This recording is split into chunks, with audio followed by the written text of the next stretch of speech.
The dry and dangerous Dan McGrew. A bunch of the boys were sipping their tea at the table in the grill. The jazz band man and the orchestra were playing as jazz man will. Back near the wall with a hidden flask sat dangerous Dan McGrew, and watching him close was a plainclothes man, the copper that's known as Lou. When out of the quiet, dead Broadway and into the hush of the room there stumbled the ghost of a sport who had lived when pleasure prevailed over gloom.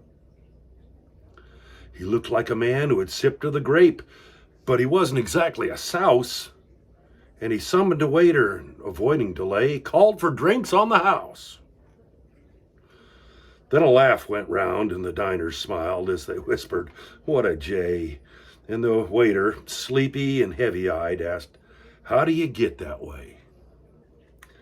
There's men that somehow just grip your eyes and hold 'em like a spell, and such was he as he looked at me and he muttered, "What the hell?" Then he lurched about with a look of doubt, and he gazed from eye to eye, and he didn't seem to comprehend the fact that the town was dry.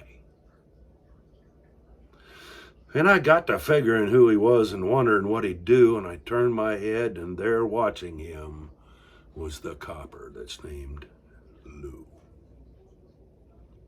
His eyes went rubbering round the room, and he fell in a kind of a daze till at last the flask of Dan McGrew fell in the way of his wandering gaze. And the wise McGrew was sneaking a drink, though the thing was against the rule, when the stranger stumbled across the room and flopped down there like a fool. Not stopping to ask, he grabbed the flask, and quick as a guy could wink, he held it high and drained it dry. My God, but that man could drink. Then I ducked my head, the lights went out, and two guns blazed in the dark. A woman screamed, and the lights went up. Two men lay stiff and stark. Then pitched on his head and pumped full of lead was dangerous Dan McGrew. And beside him lay, like a lump of clay, the stranger who'd ordered brew. Now, these are the simple facts of the case, and I guess I ought to know, because it was a flask. It was a flask of hooch, and I'm not denying it's so.